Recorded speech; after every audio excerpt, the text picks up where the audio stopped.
नमस्कार साथियों, स्वागत है आपका मेरे YouTube channel Datta reading point में। आज हम डिस्कस करेंगे यूपी टीजीटी डीएसएसबी टीजीटी 2021 सामाजिक विज्ञान इतिहास ईस्ट इंडिया कंपनी और बंगाल के बारे में 80+ MCQ क्वेश्चंस। अगर आप चैनल पर नए हैं तो सबसे पहले आप इसे सब्सक्राइब कर लीजिए ताकि आपको पूरे इतिहास की वीडियो मिल सके। चलिए शुरू करते हैं। आपके पास केवल 3 सेकंड का समय होगा। निम्नलिखित में किसकी सूबेदारी के समय बंगाल स्वतंत्र हुआ? आंसर हो जाएगा मुर्शीद कुली खां। 1712 ईस्वी में मुर्शीद कुली खां ने जिस मुगल सेना को पराजित किया उसका नेतृत्व कौन कर रहा था? रशीद खां। अगर कोई क्वेश्चन बाई मिस्टेक गलत हो जाता है तो आप उसे कमेंट बॉक्स में ज़रूर बताएं, या कोई सजेशन देना चाहते हैं वो भी ज़रूर कमेंट बॉक्स में बताएं। बिहार का नवाब अली वर्दी खां 1740 ईस्वी में ग्रिया के युद्ध में किसे पराजित कर बंगाल का नवाब बना? ये सरफराज खां। बुरश वसूली के लिए मुर्शीद कुली खां ने बढ़ावा दिया। इजारेदारी प्रथा को। 1727 ईस्वी में मुर्शीद कुली खां की मृत्यु के बाद बंगाल का अगला नवाब कौन बना? ये शुजाउद्दीन। बंगाल के किस नवाब के समय में मुगल सम्राट मोहम्मद शाह ने बिहार को बंगाल में शामिल कर लिया?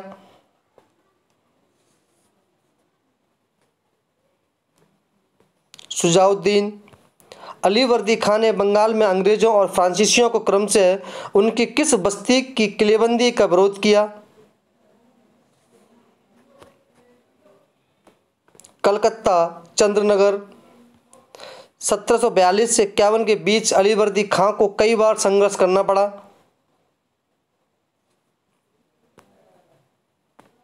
मराठों से। बंगाल की राजधानी को ढाका से मुर्शिदाबाद हस्तांतरित किसने किया? मुर्शिद कुली खां। व्याख्या हम प्रैक्टिस सेट में करेंगे। 18वीं शताब्दी के बंगाल में शामिल था उपरोक्त में सभी। कंपनी द्वारा दस्तक के प्रयोग पर आपत्ति जताने वाला बंगाल का प्रथम नवाब था ये मुर्शीद कुली खां। 18वीं शताब्दी में बंगाल के किस नवाब ने मुगल दरबार को दी जाने वाली कर की राशि घटा दी? ये अली वर्दी खां ने। अली वर्दी खां की मृत्यु के बाद बंगाल का अगला नवाब कौन हुआ जिससे अंग्रेजों से संघर्ष करना पड़ा?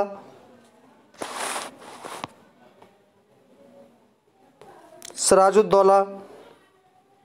किस नवाब के शासनकाल में बंगाल सुख और समृद्धि के चरमोत्कर्ष पर था?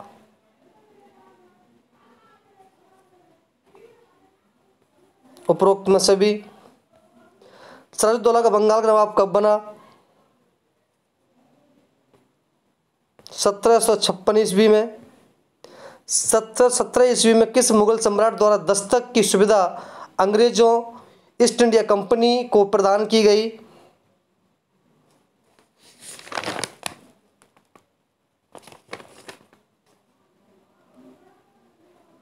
आंसर हो जाएगा फर्रुखसियर।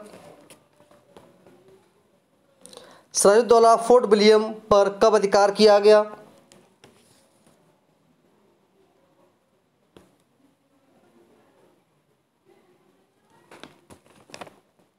यह किया गया 20 जून 1756 ईस्वी को। दस्तक से कंपनी के अभिकर्ताओं को निम्नलिखित में कौन सी सुविधा प्राप्त हुई?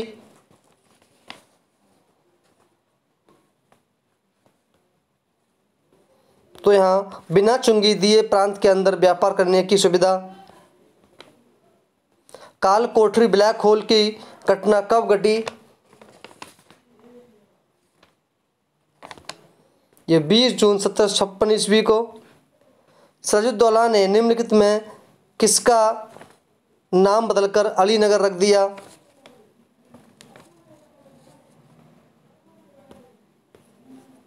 ये कलकत्ता का। अंग्रेजों ने बंगाल में अपनी प्रथम टकसाल कहाँ पर स्थापित की या कहाँ पर खोली? कलकत्ता में। फोर्ट विलियम पर अधिकार करने के बाद सिराज ने कलकत्ता को किसके हाथों में सौंप दिया? ये मानिकचंद। प्लासी का युद्ध तत्कालीन कारण क्या था? अंग्रेजों द्वारा 1757 में फ्रांसीसी बस्ती चंदनगर पर अधिकार। प्लासी के युद्ध में सिराजुद्दौला की सेना का सेनापति कौन था? मीर जाफर। सिराजुद्दौला के पतन का प्रमुख कारण क्या था? उसमें शक्ति और निर्णय क्षमता का अभाव। निम्नलिखित में किसे कर्नल क्लाइव का शियार कहा जाता है?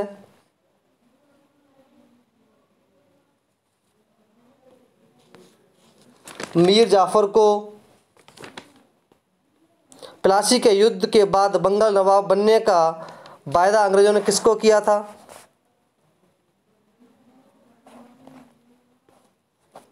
मीर जाफर।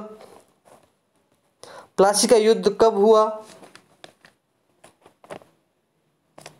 23 जून 1757 ईस्वी में। ब्लैक होल घटना कहाँ पर घटी? यह घटना कलकत्ता में घटी।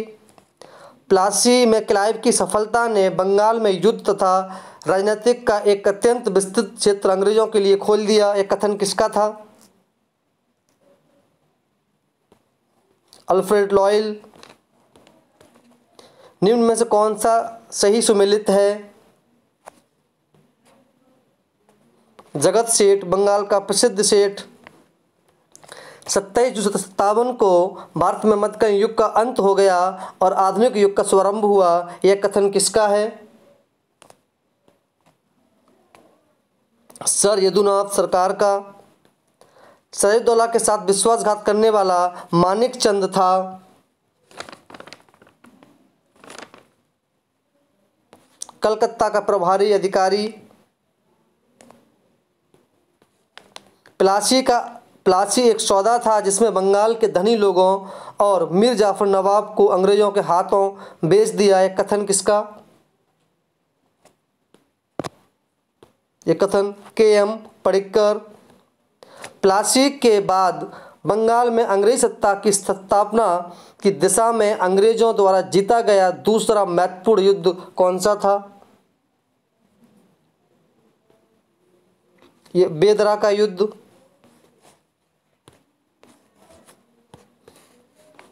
मीर जाफर ने अपने दामाद मीर कासिम के पक्ष में बंगाल के नवाब का पद त्याग दिया। अक्टूबर 1760 ईस्वी में मीर कासिम ने अपनी राजधानी को मुर्शिदाबाद से कहाँ स्थानांतरित किया? मुंगेर। मीर कासिम ने निम्नलिखित किस स्थान पर तोपों तथा बंदूकों के निर्माण के लिए कारखाना लगाया?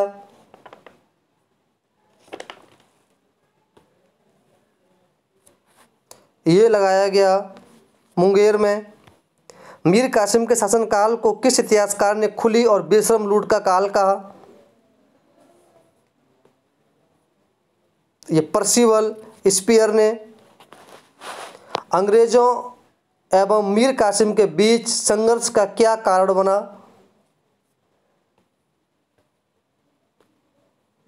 मीर कासिम द्वारा 1762 ईस्वी में भारतीय व्यापारियों को अंग्रेजों की तरह बिना चुंगी दिए व्यापार करने की छूट। अंग्रेजों और मीर कासिम के बीच कटवा का युद्ध कब लड़ा गया?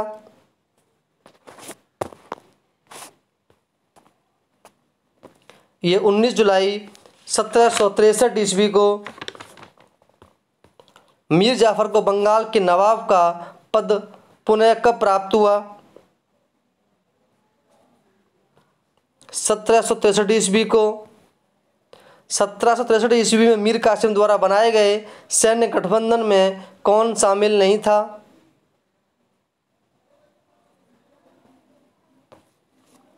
इसमें निजाम शामिल नहीं था। बक्सर का ऐतिहासिक युद्ध कब लड़ा गया? ये 22 अक्टूबर 1764 ईस्वी में। बक्सर युद्ध 1764 ईस्वी में मीर कासिम की संयुक्त सेना को पराजय का मुख्य कारण क्या था?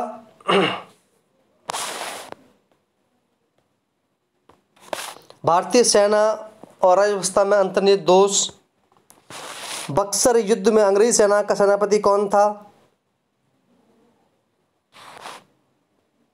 Hector Munro.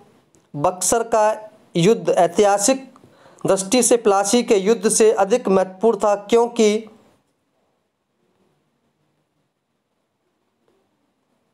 सभी हो जाएगा।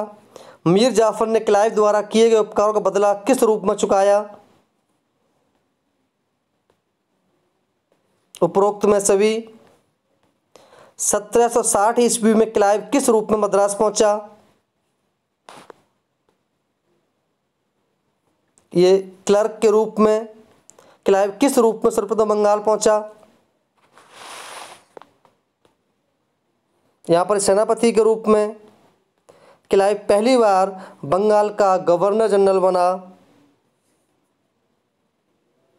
ये बंगाल का गवर्नर 1760 ईस्वी बना। पहली बार बंगाल गवर्नर जनरल नहीं, केवल गवर्नर कब बना? 1760 ईस्वी में। 1765 ईस्वी में कलकत्ता पहुंचने पर क्लाइव ने सर्वप्रथम किसके साथ संधि की?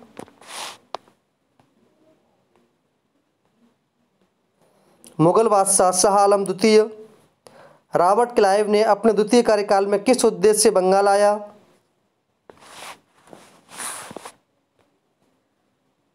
नैतिक प्रभुत्व की स्थापना के लिए।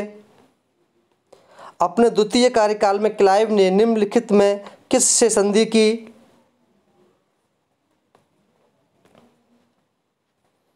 उसने यहां पर इन सभी लोगों से संधि की। 16 अगस्त 1765 ईस्वी को इलाहाबाद की दूसरी संधि क्लाइव तथा अवध के किस नवाब के मध्य संपन्न हुई? ये शुजाउद्दौला। क्लाइव के दूसरे कार्यकाल में कंपनी को बंगाल में नियामत और दीवानी दोनों अधिकार प्राप्त हो गया। नियामत अधिकारों के अंतर्गत क्या शामिल था?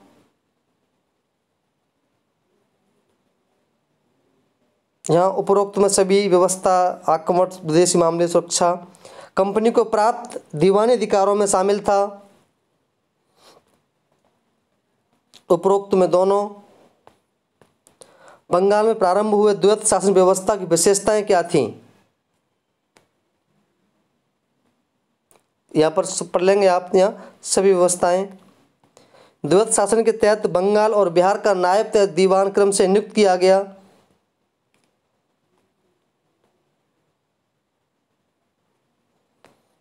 मोहम्मद रजा खां, रजा सिताब राय।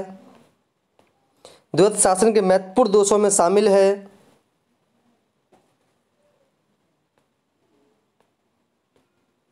यह सभी शामिल था। निम्नलिखित कौन सा विद्रोह क्लाइव के समय में हुआ?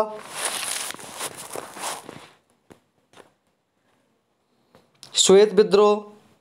क्लाइव के समय हुए श्वेत विद्रोह का क्या कारण था?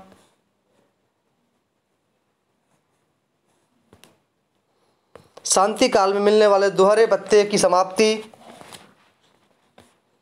सोसाइटी ऑफ ट्रेड को किस वस्तु के व्यापार का एकाधिकार प्राप्त था?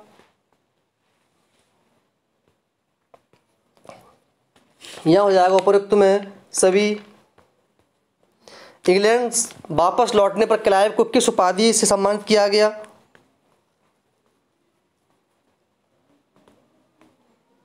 ब्रिटिश साम्राज्य का शेर।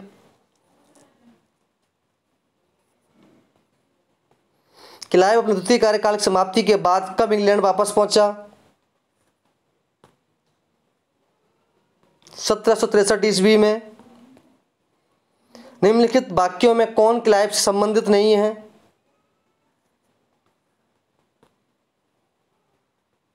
उसने मुगल सम्राट को दीवानी प्राप्ति की।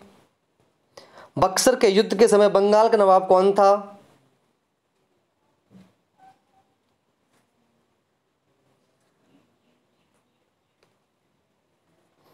उस समय ये मीर जाफ़र। बंगाल का अंतिम नवाब कौन था?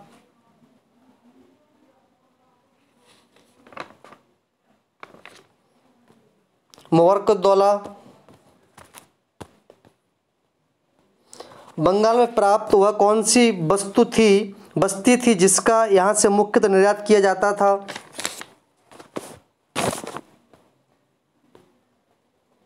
बी और सी। द्वैध संघ प्रणाली के बारे में निम्नलिखित कथनों में से कौन सत्य है?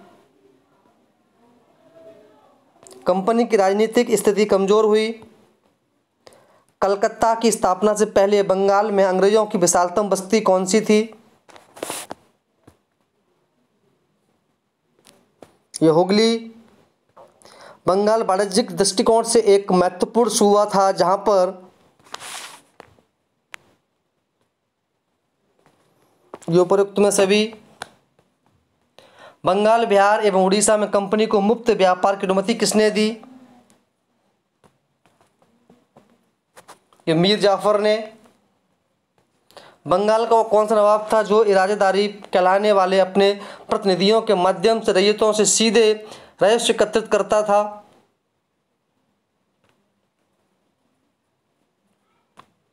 ये मुर्शीद कुली खां। बंगाल के वाणिज्यिक महत्व की दृष्टि से निम्नलिखित में कौन सा एक कारण अंग्रेजों के लिए सहायक नहीं था? बी, सुव्यवस्थित स्थानीय वाणिज्य संस्थाएं।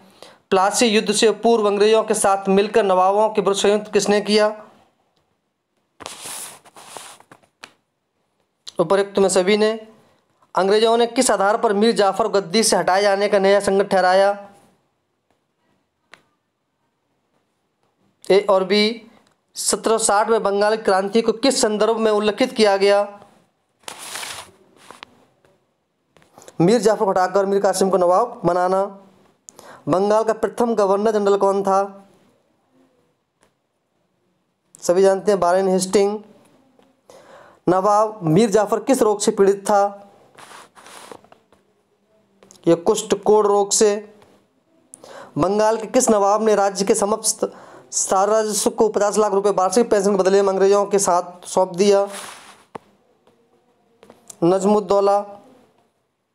सितंबर 1760 ईस्वी की संधि के द्वारा मीर कासिम ने कौन से 3 जिले अंग्रेजों को सौंप दिए? वर्धमान, मिर्दानपुर और चटगांव।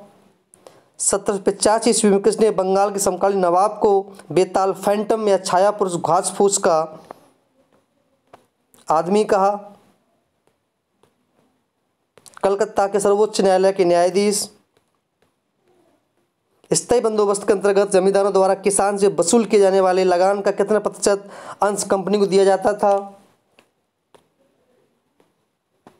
89%। तो साथियों, ये थे कुछ मोस्ट इंपोर्टेंट प्रश्न। अगर आपको वीडियो अच्छी लगी हो तो आप इसे लाइक करें, दोस्तों में शेयर करें। धन्यवाद।